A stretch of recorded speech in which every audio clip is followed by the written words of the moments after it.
Our keynote this afternoon is the John Shook, chairman of the Lean Enterprise Institute, who has not written the book, Turn Your Ship Around. John is recognized as a true sensei who enthusiastically shares his knowledge and insights with the Lean community and those who have not yet made the Lean leap. We're honored to have John live with us today, especially since today just so happens to be LEI's 20th anniversary. Please join me in welcoming John Shook. I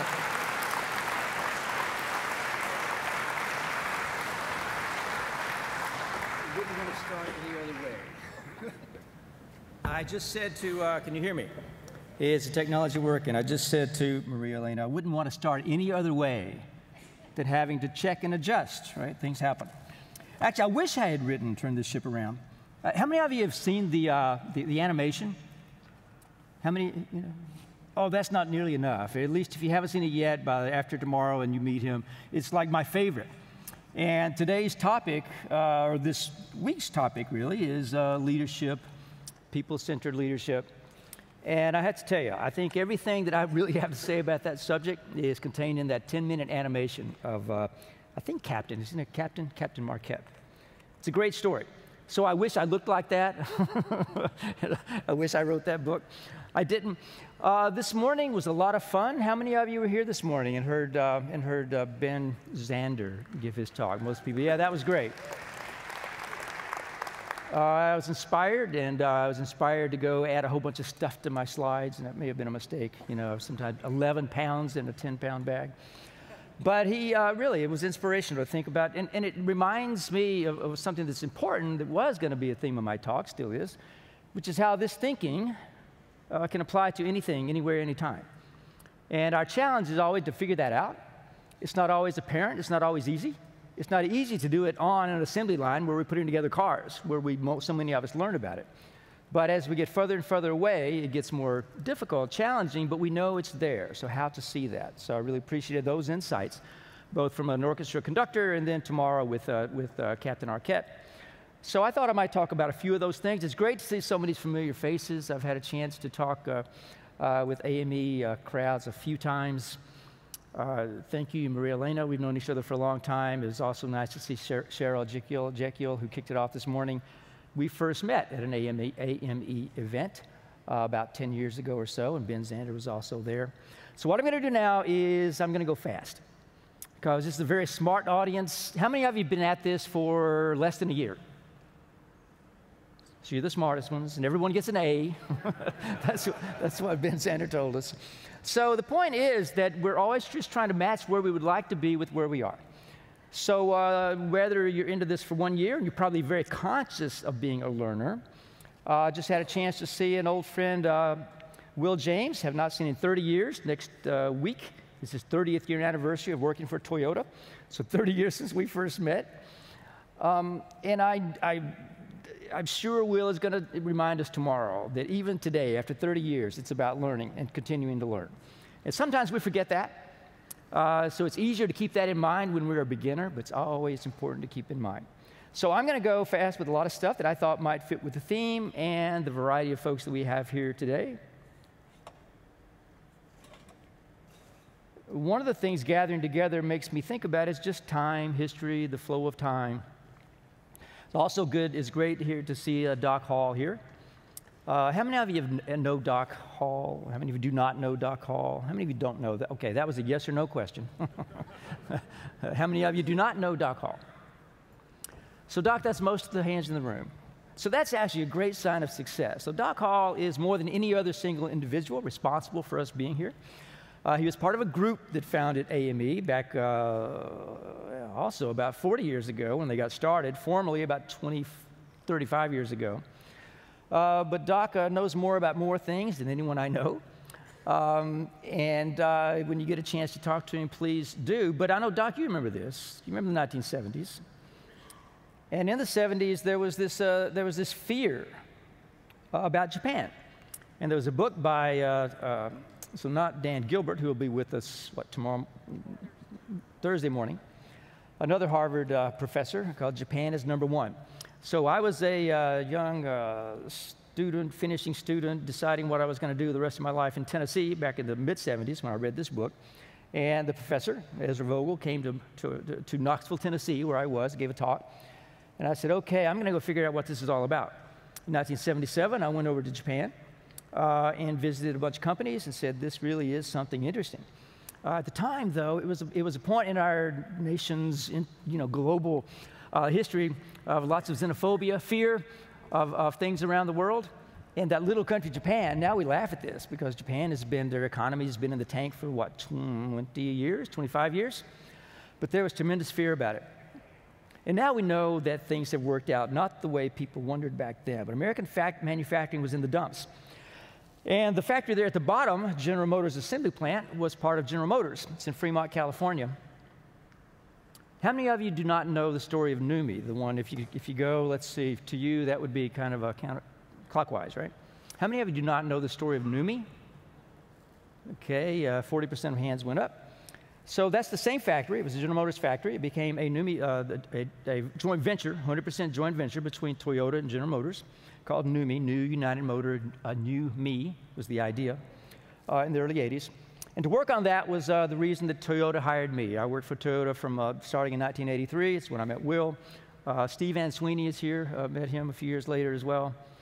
And now that happens to be the home of possibly the future of the automobile industry.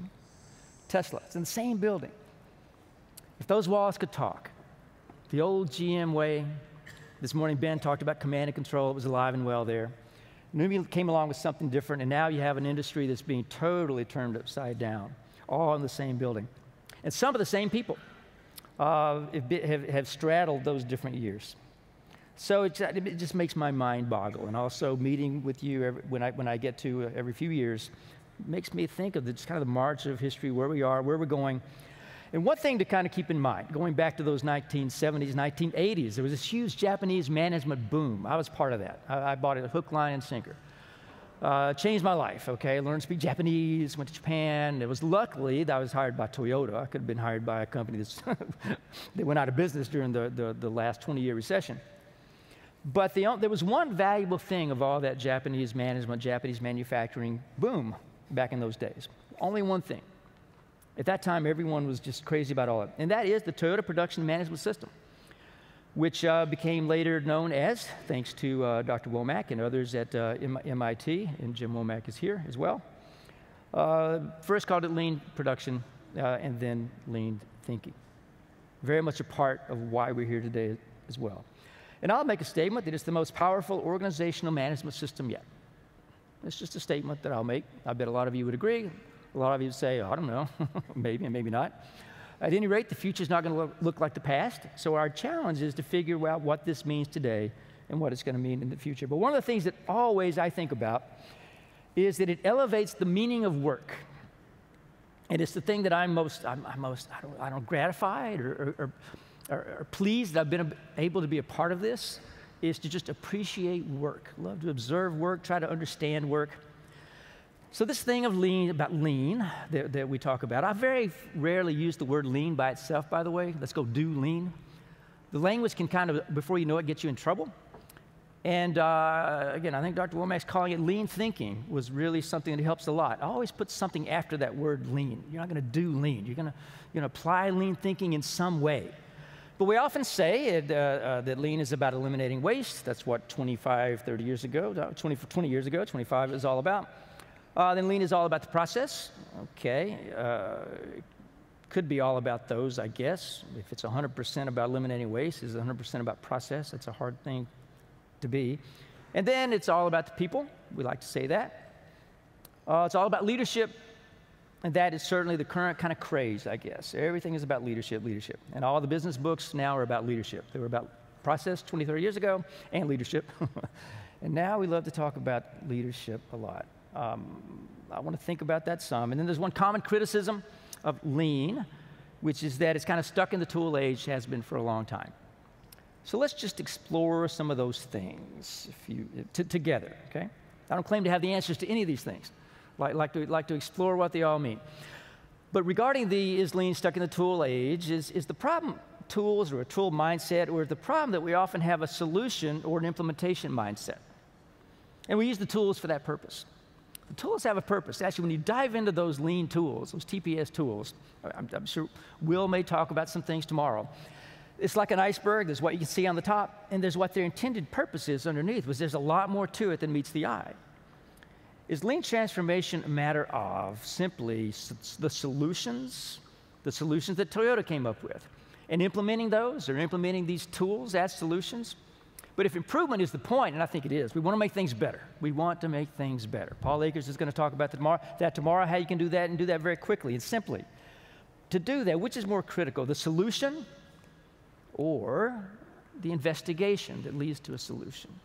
If learning is the point, and I think it is about learning, if I were in that room that, of a bunch of researchers that Jim Womack led 30 years ago and decided on the word lean, I might have argued to take that L-E-A-N and drop the R in there and emphasize the fact that it's a learning system. It's about people learning. But if learning is the point, and I bet most people here think that it is, I think we're probably kind of an aligned group here, right? Which is more critical? Answers, right? Our kids in elementary school, they memorize facts sometimes. Engineers in graduate school, they memorize facts and algorithms sometimes. But it's more critical, the answer to the questions. So what we really want to teach, what we want to learn ourselves, I think, is how to think of good questions and how to address those effectively. And I would argue that all those lean tools used properly, that's what they're designed to do. None of those lean tools, not one of them solves a single problem, not one of them.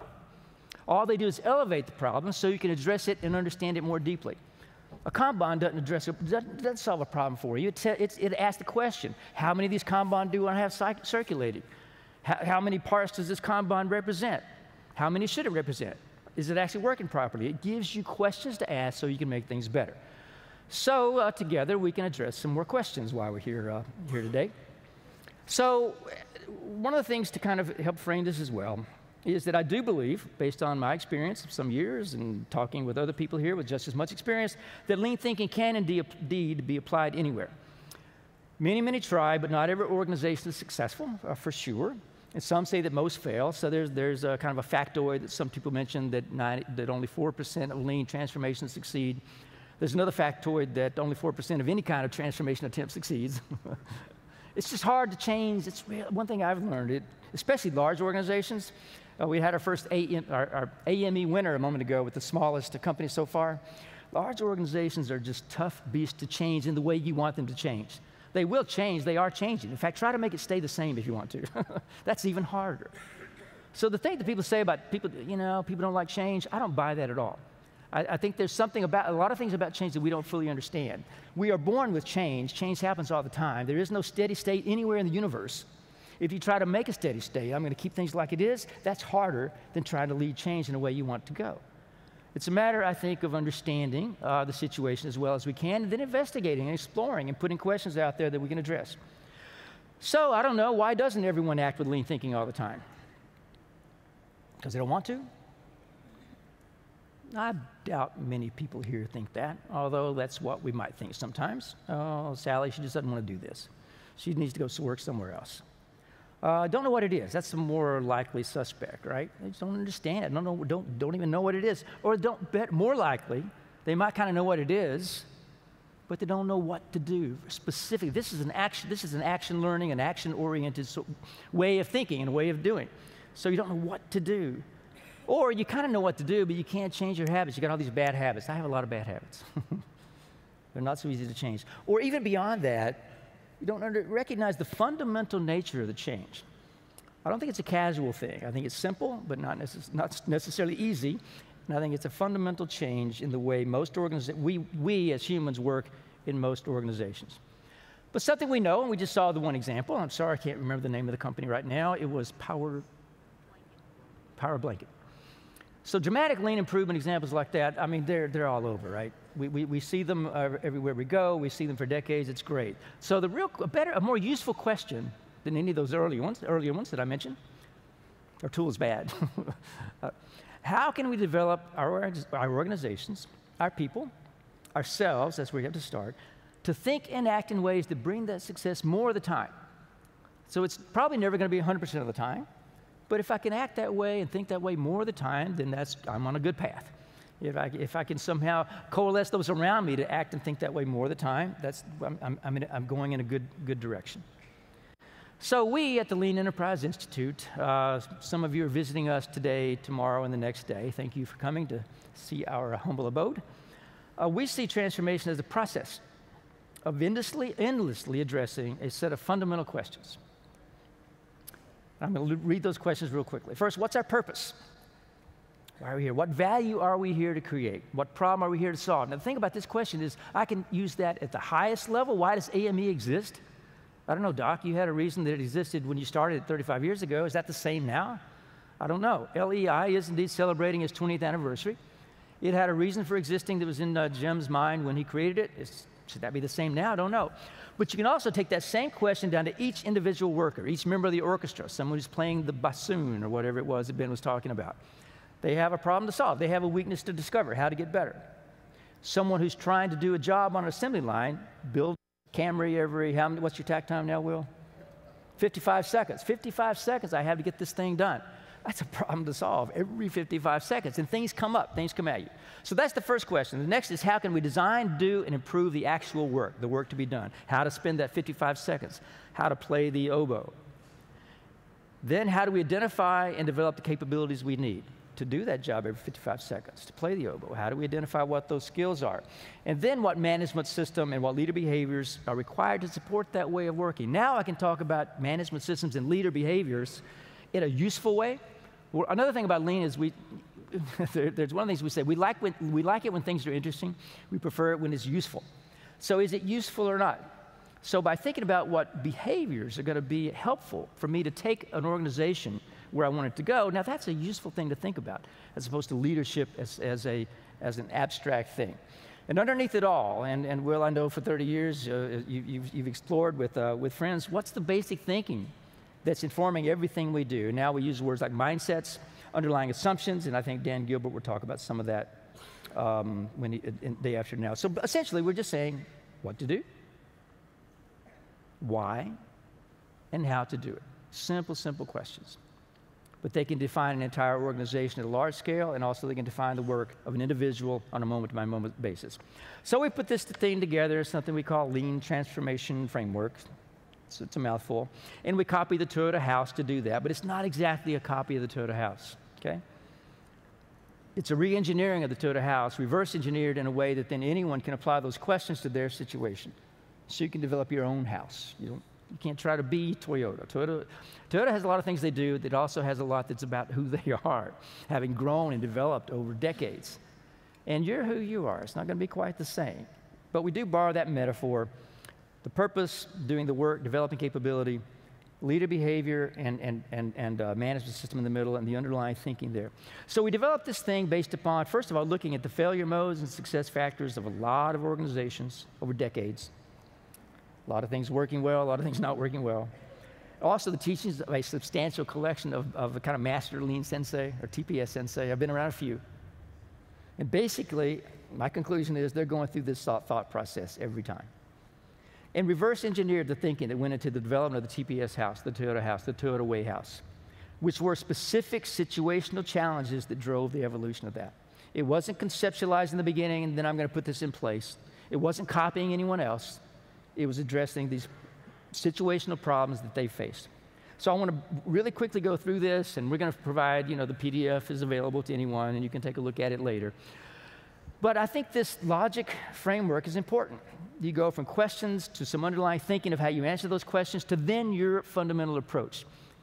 To what any consulting company that tells you they have a 12-step process to get you to the perfect lean transformation, go the other way. It's just like a certain number of steps to lose weight. Yeah, you can lay that out. But the thing is, it's going to be unique to you, exactly what you have to do. There's not a 12-step solution that's going to take an organization to the perfect lean condition, I don't think. But if you can go back to the questions that need to be addressed, clarify your thinking about those, your core principles, if you want to call them that, then you could come up with an approach that makes sense to you. And I think that's exactly what Toyota did. And by going through this thought process, you can avoid what I think is the bigger problem in kind of lean world today. Not the tool age thing, but the fact that we have a hammer looking for a nail. I'm going to be lean. I'm going to do lean. I'm going to put in a Kanban system. I'm going to put in standardized work that looks like Toyota's. The hammer looking for a nail thing, I think, is a real problem. We need to understand why we're doing something and how that addresses a basic need of our organization, how my organization serves its customers. So this logical flow, I think, is, so it's first the basic questions to address, then you have some thinking that underlies the answers. That's what you want to achieve, okay? And then you have the actions you'll take, your situational approach. This flow, I think, can avoid this check-the-box syndrome that I do see in a lot of places, okay? I read a book, or I saw a company that's doing something, and I'm going to kind of copy that. So, very briefly, I showed you those questions and kind of that lean transformation framework. Now I'm going to ask you a question. We're going to do a quick show of hands. Mainly ask you to think for a moment. What do you think is the biggest challenge in your lean transformation? And by the way, when I say your, it can be your organization or preferably you. Your team, your group, or you. The purpose, alignment around the problem to solve, designing, doing, and improving the work, developing capability, developing people, having a management system that works, and/or then the leader behavior. This is, again, kind of the theme of us this week, or underlying basic thinking. So I ask you to think about that just for a moment. Did you get your answer? Of course, it's not either or. You have to choose one. Cliff, what did you come up with? All right. This is a smart guy, so here's what happened when we asked, 284 people in 2016. So sure enough, okay, and consistent with the theme of this year's AME conference, leader behavior came out at the top at 40%. Sometimes I see it at a higher percentage than that. And then developing capability, purpose, basic thinking, management, these kind of like, as we ask this question a lot, these kind of shift in terms of which one comes out on top. But at the bottom, at 4% is doing and improving the work. And recently I asked this and it came out at 0. Not a single person in the room said it was about doing the work. And you can think about this however you wish. Truly, there's no right or wrong here, but I got to tell you, I have a problem with that. I really have. I think the reason we get together every day is to do the darn work. And if we think that's easy, designing and doing and improving the work, I think we're missing something. That's what this is all about. So, in my own view, these are all kind of equally important, and that's a boring answer, and I didn't let you do that. I said think of one. But to see work there at the bottom makes me concerned, I guess. It's really how we're doing the work. So, but today's the theme is about the kind of leadership, and that's okay. Certainly, that's a critical thing. So, to talk about that a little bit more. Again, I'm always scared of discussions about leadership. I always have been. It can go into this really theoretical realm so very quickly, and there's so many books about it. Going back to Peter Drucker, I'm sure many of you have seen this quote before, but I think it's important to just start with this to remind ourselves of the truth of this. This is Peter Drucker, not me. He's the guy who knew a few things. The greatest leaders of the 20th century were Hitler, Stalin, and Mao. If that's leadership, I want nothing to do with it. And so, okay, we can put that aside. We say we don't want that. Ben this morning talked about command and control, right? And that the conductor was one of the last vestiges of command and control. But it's an important thing to keep in mind, I think. And then there's an old, long time ago, theorist about leadership, James McGregor Burns, who differentiated between the practice of leadership versus the exercise of power. Said, I could put a loaded gun to your head and make you follow the standardized work. Never lose a combine, I'll shoot you. But true leadership exists when people follow when they don't have to. And again, those are words that I think resonate pretty easily with most of us now. But then we need to take that another step further about what does that really mean? How do you do that? How do you do that in a moment-to-moment situation? And something that I think that's always important to keep in mind alongside that, it's not just a matter of turning people loose. Xander is not turning all the orchestra members loose to just play what they want. Turn people loose and expect or hope that their natural goodness or creativity will emerge and carry forward your dreams. It's something more than that. But nor is it a matter of ordering people to do your bidding. So, two dichotomies there. One of the things I've learned is dichotomies are almost always wrong. There's some other place that it needs to go, not just an either-or thing. It's not just necessarily a balance in the middle either. But it's so easy to just say that okay, we don't want to command and control, therefore everyone's good and they're smart and everyone gets an A. As Xander told us, everyone gets an A. We do want to eliminate fear. Deming said that years ago as well. And appraisals instill that fear. This is all true. At the same time, we need to play the music the way we want. We need to produce perfect camera Camrys every day because every customer who doesn't get a perfect Camry is an unhappy one. So how do you make sense of all this? And I got to tell you, I'm sorry to keep picking on you, Will, but we met 30 years ago, and it was about around that time that I'd finally figured out. I'd been working in Toyota City for 4 or 5 years. This would be 3 years to figure something out.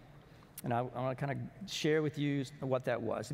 Because in my 5 years there, almost never was I given a solution. Almost never.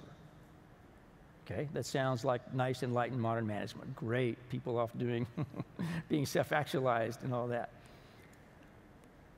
But neither was I free to just do what I want. And here's the interesting thing about this. I'm just sharing. It took me 3 years to even notice this was happening. And all of a sudden, one day, I'm, beer after work, and, when you look up under the hood, by the way, of any organization, they're all a mess, not only yours. I mean, it's all. Toyota too. People go out to work, have a beer after work, and they, have as many complaints to share as anywhere else. And this was a day of some frustration, and I said, and it suddenly occurred to me that my boss is never telling me what to do, but I clearly, from day one, wasn't free to just do what I wanted. And I thought about that for months. How on earth is this thing working? And I finally went to my boss after a period of time and said, how does this work? He said, how does what work? I said, well, I've been here 3 years, and you never tell me what to do. I said, well, not exactly. I tell you what to do sometimes. And I said, well, yeah.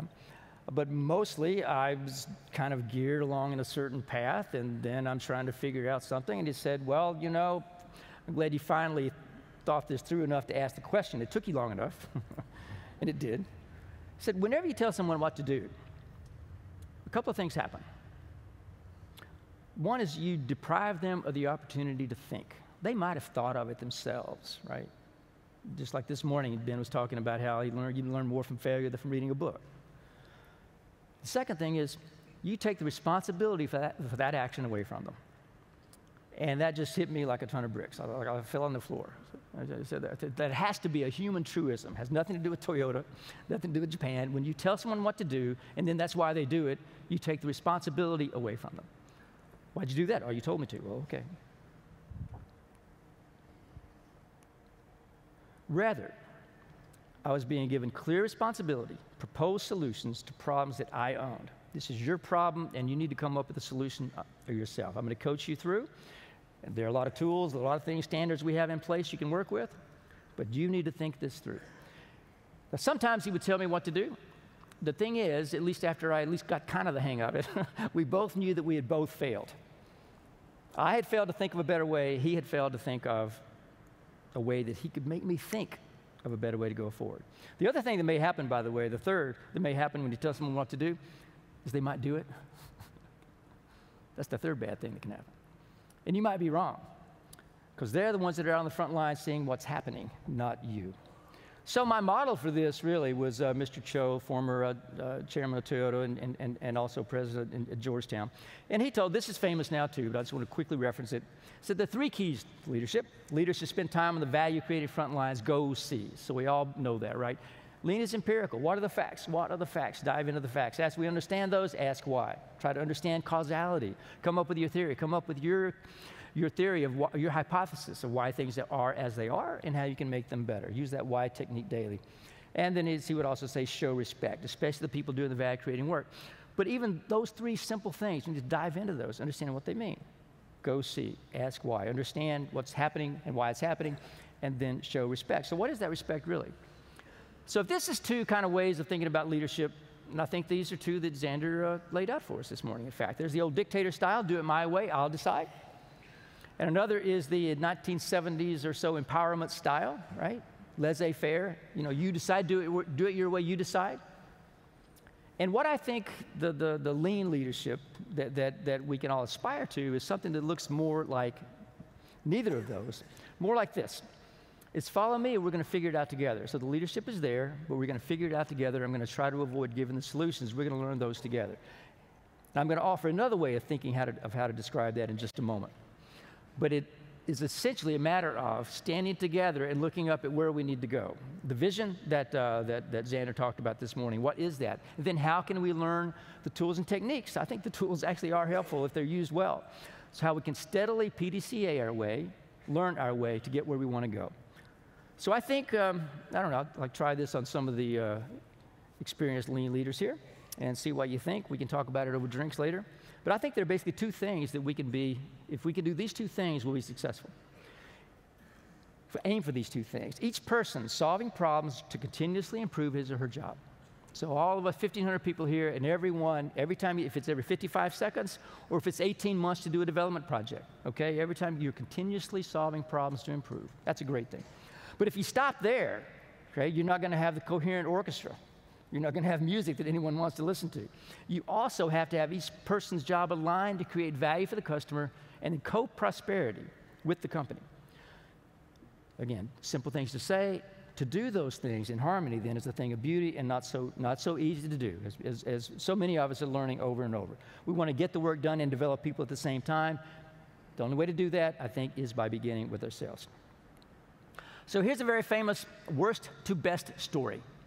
Again, I refer to the NUMMI story I mentioned earlier. This is a joint venture between Toyota and General Motors. General Motors had shut down a plant in Fremont, California in 1982. It was, by their estimation, the worst factory in the world, certified worst. They did a quarterly quality audit, and this was General Motors. It's been the most successful industrial organization in the world for 50 or 70 years. And it was the worst. There was another certifying body that it was the worst, and that was the UAW. The UAW couldn't even talk to these people. They wouldn't even listen to the UAW. The UAW would go there and try to talk about how they could be on the same side to make things better for all workers, and the union there wouldn't listen to them. So in that factory, there was prostitution, there was gambling, there were constant fights, there were fires being set when people wanted to go home early.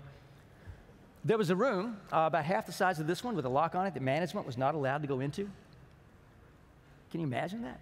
This was the place now that Toyota was going to build cars. So Toyota hired me in 1983 to work on this, and I didn't know anything at all. And I said, okay, we're going to be building cars in California. Fine, it's going to be fun. In the meantime, my more experienced Toyota colleagues were terrified. Said, oh my gosh, we're going to Fremont, California. And this is the first group of workers from Fremont, California to go to Toyota City, Japan. Will did this a few years afterwards, to learn a different way of working and a different way of thinking. So this is the worst workforce in the world. These are union members, about 2/3 of them. Some of them couldn't read, or some of them were team leaders and yet couldn't read or write, some of them. You had a whole mix of people in terms of their experience, and these were not easy people supposedly to deal with. What happened is in 1 year, it went from the very worst factory in the world to being the very best factory in the world. At least probably outside Toyota. It had quality every 100% as good as its sister plant, mother plant in Japan, the Corolla plant. Can you imagine that? 100% as good, equal. I know that for a fact. It had productivity about 85% as good, which is pretty darn good, okay?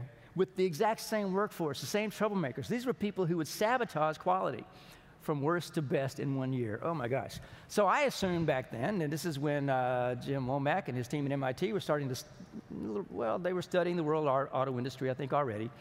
And they were about to embark upon a deeper study. But this, I kind of thought, okay, in no time, this is going to be around the world. Everyone's going to learn this, and it's going to be easy. It's going to be easy. This is all simple stuff. Standardized work, Kaizen, teamwork. It's all very cool. And if you don't, again, we're going through it kind of quickly now, but I'll point you to a place where you can read about it. There's an MIT Sloan Management Review article from about 5 years ago. Or if you prefer to listen, there's a beautiful NPR broadcast that you can listen to as well on This American Life about it. But this incredible turnaround with the same people. There's so many lessons there. I wasn't going to talk about it this morning until I heard Xander's story, and I realized that this was the kind of orchestra there. That a lot of the things that he talked about doing with an orchestra were the same things that I saw, that I was a part of and was able to witness and a part of happening there at NUMMI. So it's worth for us today, as we think about leadership, people-centered leadership. Think about the role of leadership in this. There's the tall fellow there in the middle I'll draw your attention to, with the mustache. His name is Gary Convis, and that's his leadership team. And the date on that is April 1984. They had just gone to Toyota City to learn what their role is as a leader in this new way of working. And I wanted to pull out a couple of lessons that I think resonated with me when I think about Ben's talk this morning. So Kan Higashi was the senior operational Japanese guy, and then Gary was the senior American guy there. As a senior American guy, as the senior manufacturing guy, he had power. But he was being coached by his mentor to lead as if you have no power. I think that as if is powerful. Lead as if you have no power. And what did that mean? I mean, first of all, you need to build trust with all, if it's 1,500 people. In fact, we started out with about 1,500, 2,000 people. And develop problem solvers. And you want to do that in a way as you're leading as if you have no power. Now, if we want to develop problem solvers, and I think we all do, I think it's important to recognize that problem solving has a technical side, right? How I do my 5 whys, or how I might use different problem solving tools, including your 6 Sigma tools. And it has a social side. Recognize that lean operating systems are designed to expose problems. That's what the system is for. Not just to produce the car perfectly every time, or to assemble this perfectly every time, but to expose the problems that occur when I try to do this every time. And they're designed to expose your weaknesses as a system and as an individual. So a system designed to expose your weaknesses. Wow, I mean, that's a technical thing, but that's some pretty, I think that's some, I'm not a psychologist like Dan Gilbert, but I think that's some pretty deep psychological stuff going on. So we're asking everyone to share your problems. Tell me your problems. That's often the first thing that we would say. Tell me your problems. Again, easy to say, not so easy to do, and you can't do it unless there's a certain degree of trust. So on the lips of everyone at NUMMI back in those days was mutual trust, but those words alone don't do quite enough. Remember this morning, Ben talked about giving everyone an A. And get that out of the way. With that out of the way, now you can talk about what's wrong with their performance.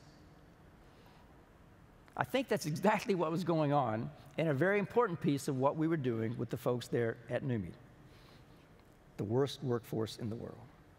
So tell me your problems requires trust, but establishing that required the way as we saw it, as we kind of stepped back and looked at what we had done a couple years later, distinguish between 2 different types of trust. One is trust of intent, that you intend to do the right thing. The other is the trust of capability, the execution of the ability to do the right thing. So what Toyota said as Toyota took over the plant, said to all 1,500, 2,000 people, I trust your intent to do the right thing. Our GM friends were sitting there saying, that's insane. These people were intentionally sabotaging quality. They put a little sand in the gas tank as the vehicle left the plant on a bad day. And said, you're going to trust their intent? And say, yes. We're going to believe that no one in the world comes to work wanting to do a bad job. No one. We're going to trust their intention. But to trust their capability would be insane. They don't know how to build a car this way. I mean, this actually helped me out a little bit when my son was 16, and he wanted to drive right away by himself. And I said, son, I trust your intention, not to, I don't trust your ability to be able to drive. So these are kind of the trust of lean thinking. So one is, when it comes to people, just let Ben say, we want to trust the intention to do the right thing, but that's not the same as trusting the competence. So by telling everyone, I trust that you're a good person, that you want to do a good job, then we can talk about the fact that how they're actually executing their job and what their competency is to be able to do that successfully. So then there's always this ongoing trust of intention, which means gauging sincerity, and trust of capability, which means establishing credibility. There's a system side to that as well, which I won't go into right now. But it reminds me of Ben talking about everyone getting an A, and then you can critique performance. So making this distinction, I found, is important to be able to build trust in an organization. So there at the bottom, when we're looking back on what James McGregor Burns had to say about leadership, happens to be the exact same thing, I think, as what Mr. Higashi was saying to Gary Condis. True leadership exists where people follow when they don't have to, so lead as if you have no power. Not power of position, not power that comes from position, but lead as if you have none. So I think now, as we think back of these last 20 years for LEI, the last 35 years almost for AME, if you go back to when you formalized it, Doc, everyone will know there's some kind of common stories that we all know. I think many of you will recognize this one, that every product has a value stream. The challenge lies in see it. This is the first book that LEI published 19 years ago now. I'd like to add to it another quote I think that could become equally as well known in the Lean community, the AME community, which is every situation has a problem. The challenge lies in finding it and not letting the fact that it's a problem be discouraging. Remember, Xander talked about that spiral going down and going up. Every situation is going to have a problem, every single one. We need to find that, and then we can deal with it. Reminds me of another company that I'm not sure if anyone is here today, from the Herman Miller Company, who points out that we aren't just solving problems, we're developing problem solvers. We're developing people that can identify the problems in any situation and try to make it better. So I think what Toyota probably accomplished in its early days that's so important to all of us is that it learned to learn. And one of the ways it did that is by building innovation into daily work. So again, there's management systems, there's leadership, there are these things that we like to write books about. But it's how we design and build this thinking into the daily work that's the really, really critical thing.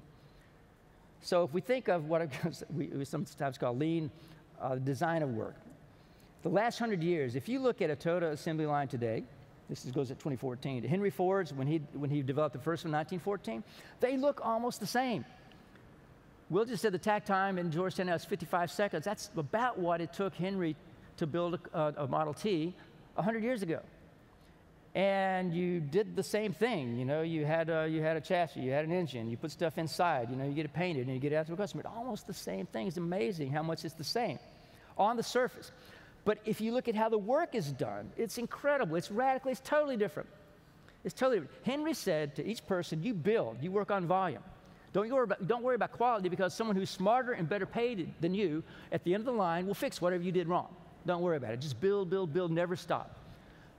Your responsibility is for volume, to keep going. Toyota completely turned that on its head. Said, you are responsible for quality. Don't you worry about volume.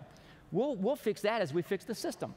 We'll worry about the capacity and how many we need to sell. You make sure that every single one that you build is perfect every time you do it. So your job is no longer just to do, I don't know, Will, in a 55-second takt time, a worker on the assembly line is probably doing maybe 10 or so things. I don't know, depending, plus or maybe a little more. But your job isn't just to do those 10 or 12 or 15 tasks. Your job is to make sure that after 55 seconds it's perfectly done. If it's not, you pull and someone will come help you within your cycle of work. That is such a radically different way of designing the work. And that wasn't just a matter of, okay, going around to everyone and saying, how do you think all the work ought to be done? No, it's working and giving deep consideration to how work is designed so that people can be engaged in a way where they can be successful. That's incumbent upon us, I think, to think of it that way. Margaret Purvis, I'm not sure if she said it today. I didn't hear her entire presentation, but she says the same things. That we don't want it with the New York City Food Bank. We don't standardize the step-by-step, okay, the 15 things in your 55 seconds. Standardize the goal so that you know what it is, so each person can own that, right? Back to the whole thing, don't tell someone what to do, give them ownership of the problem. Your problem is to do this perfectly and even better every 55 seconds. The difference between those two, I think, is it could not be more fundamental to making a successful organization, as we talk about, versus one that's traditional, going back to the old days. We want to aim for the passion. Passion for what? Dispassionate scientific investigation, I'll argue. So lean work design, design of the work experience. One of the things that I've learned from working with, a couple of weeks ago, we had a conversation with Edgar Schein, the person who invented corporate organizational culture, the whole concept and how to make an organizational development. He is actually very concerned about the current real emphasis on leadership in the sense that we develop individuals. People go to training how they can be an individual, how they can be a better person. So the issue is how people can work as a team. So the group dynamics, team dynamics, is kind of getting left out. I learned from an educational psychologist a couple of years ago, Ron Gallimore, who's the person who had unpacked Coach John Wooden's way of coaching many years ago. And he said he took a look at everything we were doing at LEI and the Lean community and said, you're leaving out the environment, the setting. It's not just a matter of individuals, it's just how it's the entire setting that you're creating. So think of the experience someone has. Every 55 seconds, they can call upon someone. What's happening in that little look at an assembly line is a whole little socio-technical ecosystem, a beautiful thing. So what we need to have, I think, is a really cross-disciplinary, multidisciplinary way of looking at all this to understand it. The old scientific management stuff, yeah, okay, there are things there we can use. Industrial engineering view is important, kind of a humanist psychology, neuroscience. Everyone is so in love with neuroscience nowadays. That tends to focus, again, on what happens in an individual brain as opposed to understanding how a group works together. So sociology, social psychology still matters, and then even anthropology, which means understanding an overall environment, how an ecosystem works. So the lean view is we want to manage to develop problem solvers.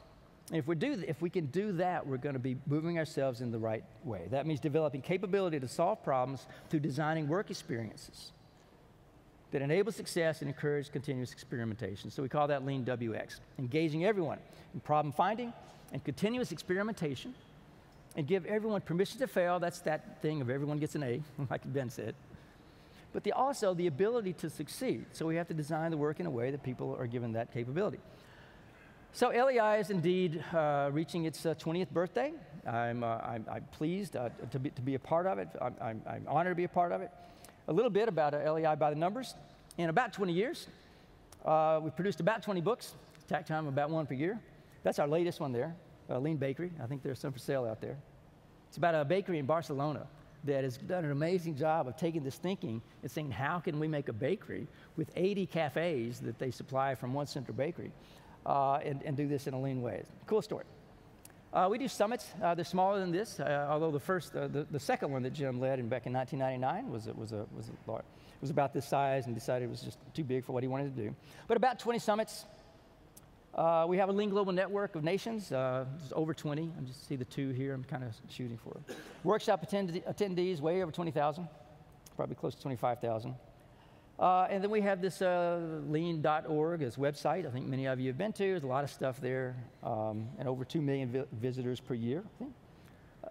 And now suddenly all my synergy kind of goes away, all those twos there. CEOs, the three CEOs.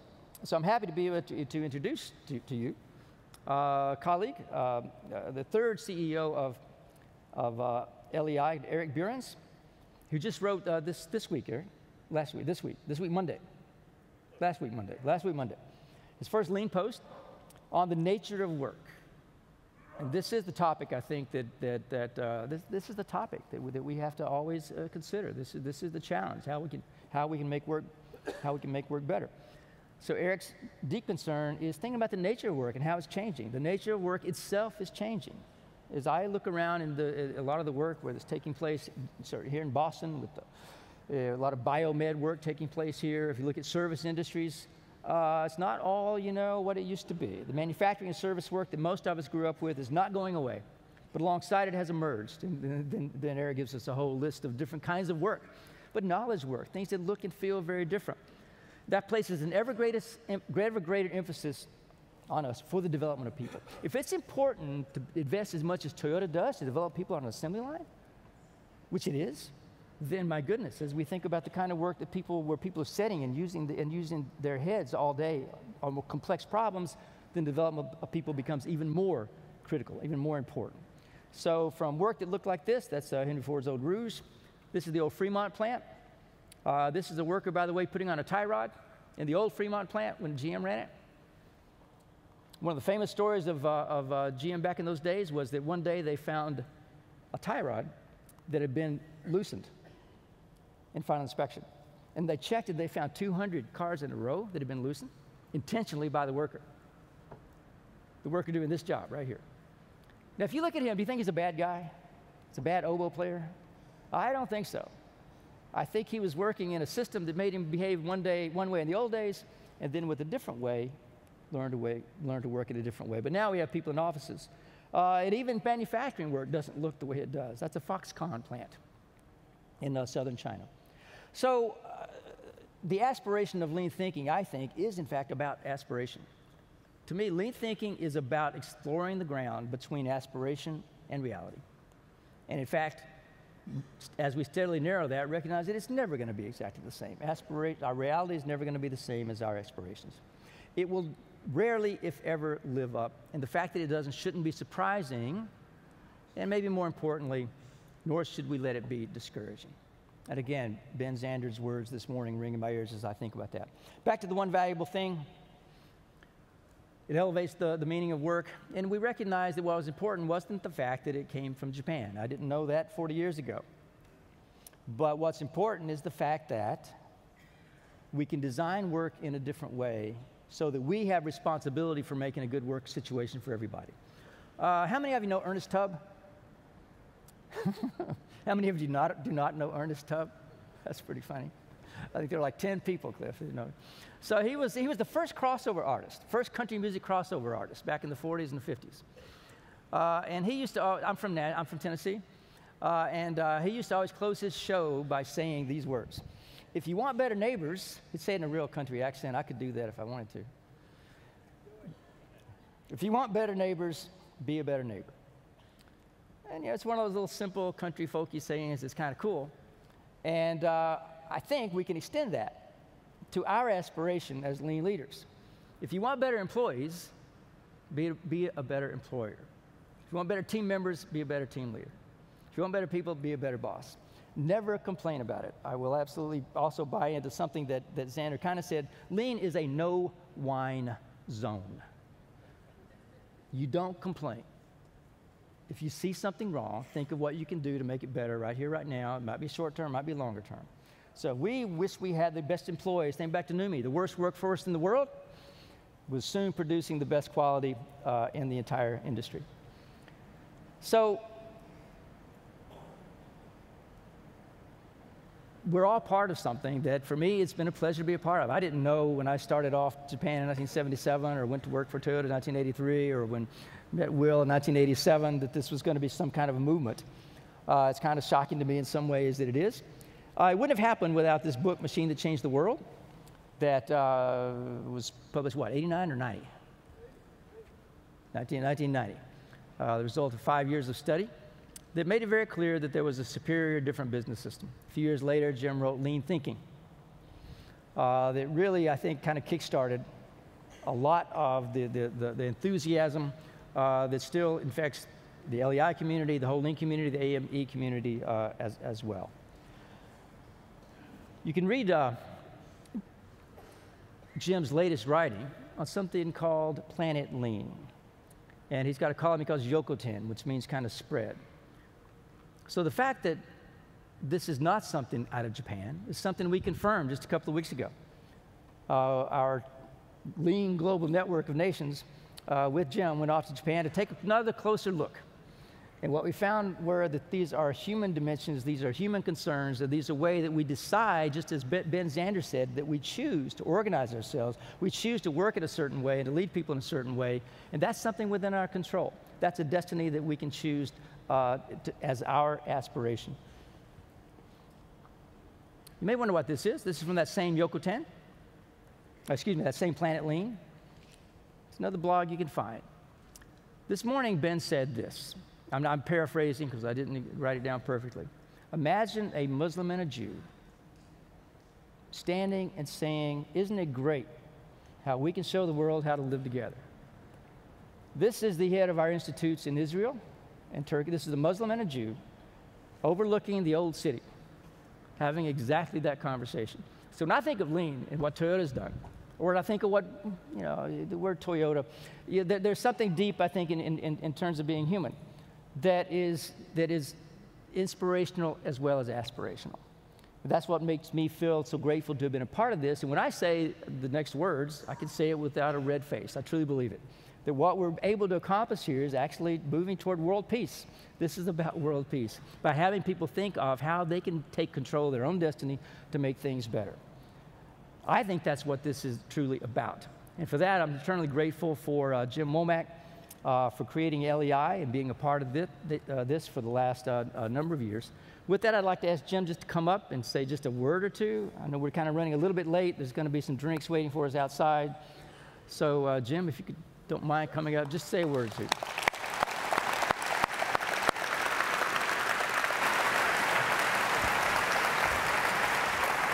Well, that's the LEI timeline right there. Is that the timeline? That's the timeline. Look at that. It's a long time. Well, many of you have been part of that. I spoke at the first big AME conference right here in Boston, 1994. That's before there was a LEI. and many of you are here.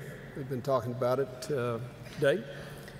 So I am delighted, excuse me, that LEI has had such a long run. Most things don't last that long. And I'm delighted we've been able to fly in formation with AME. When I first met AME years and years ago, I confess I thought you had a little bit of a flavor of the month quality, that you were enthusiastic about one thing one year and something else the next year. And of course, we're enthusiastic about the same thing year after year, maybe for the end of time. And it's been wonderful that I think there has been an ability to fly in formation for our mutual benefit, but for the benefit of the larger manufacturing community. So that's a wonderful thing, and I'm glad it's happened. I do get, speaking of the Planet Lean, where I opine every month, 2 months ago, I said, frankly, I'm discouraged because I'm old now, and things were supposed to be, really good. And yet I go through manufacturing companies all the time. I see lots of people trying things. I see lots of people working hard. But we are a very, very long ways from where we need to be.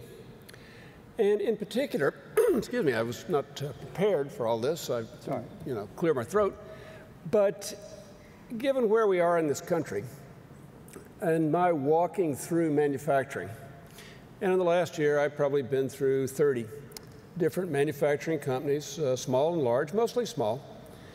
And what I have been struck by is how much the people are struggling, trying to do their work, how poor the leadership actually is, how few people are actually able to improve their jobs, how hard people are working, and in many cases, how little they're getting paid.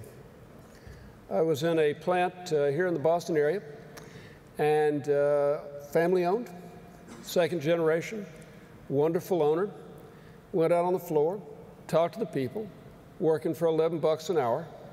Turned out everybody in the plant had a second job.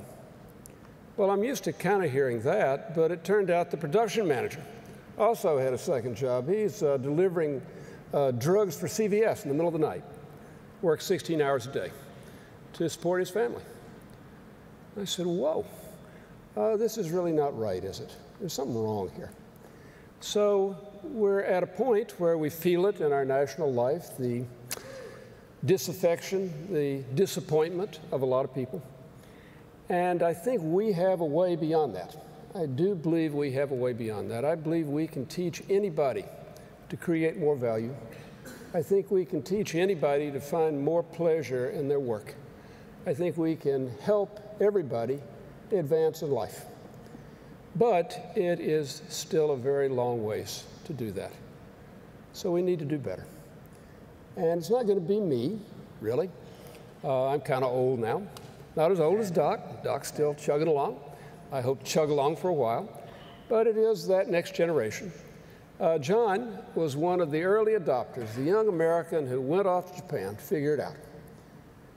But that's now 35 years ago. So I'm looking out in the audience, and I said to somebody, hey, how old is this audience? Are we bringing the young people into this? Are we engaging them? Are we helping them learn how to improve work? And the answer is I don't know, but our future depends on that. So, delighted we're all still here. Delighted AME is going strong. Delighted that LEI is going strong. Delighted to have been part of that. But always mindful about the future and the need to think some more about how we can help everybody do their work in a way that feels good and improve their work in a way that's good for society and develop themselves in a way that makes them feel like life is a good proposition. So that's enough for now. Delighted to have been on the journey. I'm going to be around for a little bit longer. But some of you in this room who are younger, you have to take it on from here. You have to pick it up and carry it on down the path. I hope you will. I'll be watching. I won't be doing so much, but I'll be watching. And as I say to every audience, I'm still a writer. If you'll just do something brilliant, particularly to improve the lives of the value creators in your organization, I will try to make you famous. I write every month. I'll write about you. Just let me know. Thank you.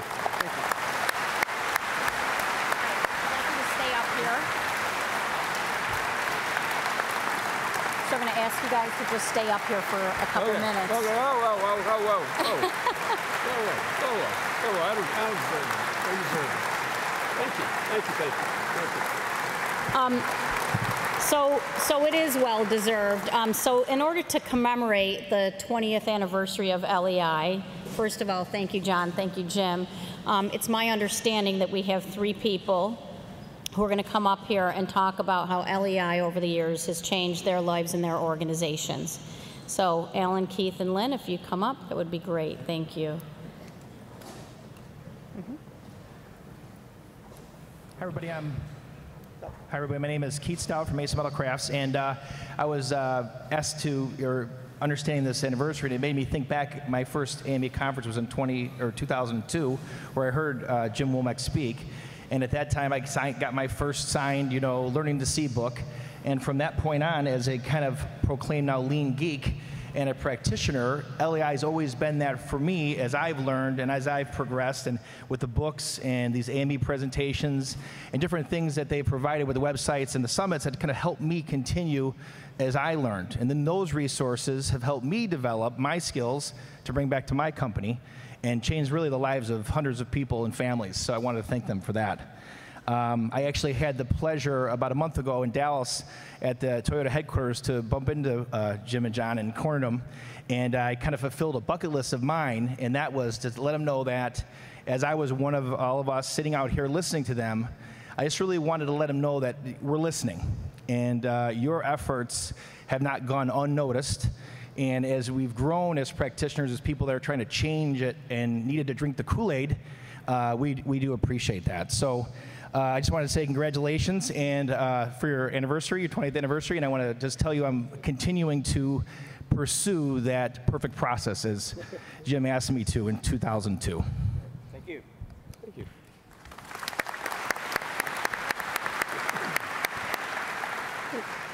So my name's Lynn Marr, and I work at Ingersoll Rand, and I'm a volunteer here at AME. And it really is an honor to be asked to say a few words in honor and celebrating your 20th anniversary at LEI. So I started my lean journey about 18 years ago, and LEI has been a big part of that and had a big impact on me over all those 18 years. So in the first decade or so, I was living and working in Western Canada, mainly in smaller organizations. There weren't a lot of lean believers. There weren't a lot of people with lean knowledge. And during that time, certainly all the resources that LEI provided, the emails that came out from Jim Womack, the webinars, even the A3 Dojo when that came out, all those things were such great help to me as I was learning more about lean as well as trying to spread the good word. So after that, I worked a few years in Canadian manufacturers and exporters in Saskatchewan, and LEI was a great resource for helping me identify some of the thought leaders in lean and bringing some real world-class training out to the smaller companies around that area. Now at Ingersoll Rand, LEI continues to have an impact on me both directly as well as indirectly. LEI supported our model sites and really led the way for some of our enterprise transformation. So in honor of your 20th anniversary, just want to say thank you for all you do and looking forward to more decades with LEI. Thank you.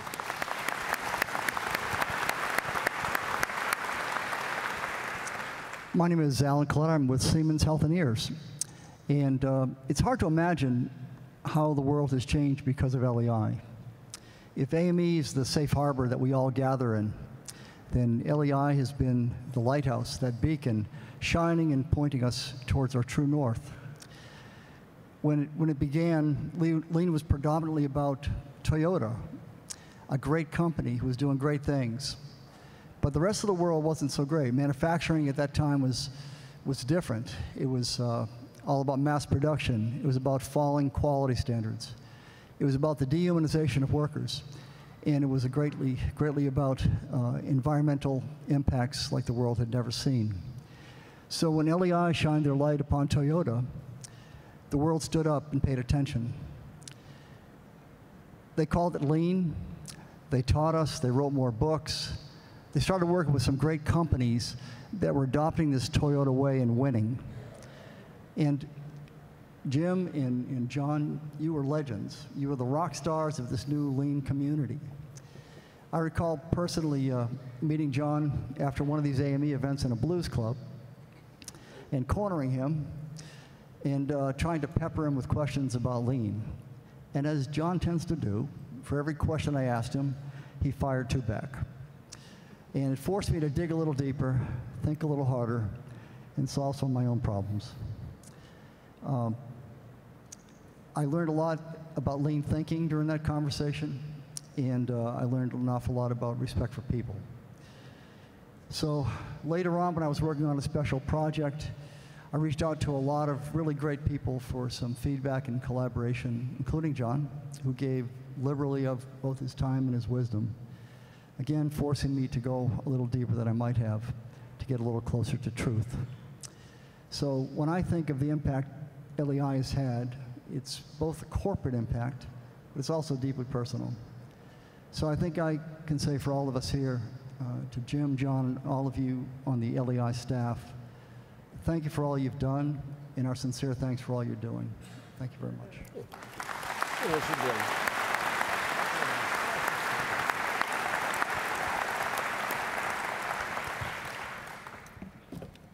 Where would you like us to sit down?